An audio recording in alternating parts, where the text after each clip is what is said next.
À J-9 du premier tour de la présidentielle, nous poursuivons ce midi notre exploration de ces prétendants à l'Elysée avec deux candidats. Philippe Goudet pour l'indépendance de la France au sein de l'Europe et le plus radical, c'est assurément François Asselineau. C'est le moins qu'on puisse dire. François Asselineau, énarque qui a fait HEC, qui a connu les cabinets ministériels sous la présidence de François Mitterrand et de Jacques Chirac, et dont on peut dire, c'est le moins d'ailleurs qu'on puisse faire, qu'il est pour la sortie de l'Europe, mais également de l'OTAN de la France. Et il estime que ceux qui sont pour un aménagement de la vie française au sein de l'Europe ont tort, parce que tout simplement, il faudrait composer avec les 28 parlements et les 28 gouvernements de l'Union européenne.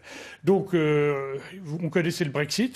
Et voici donc le Frexit. Et selon un de ses représentants, en l'occurrence Jean-Christophe Loutre, eh bien le Frexit, ça peut marcher.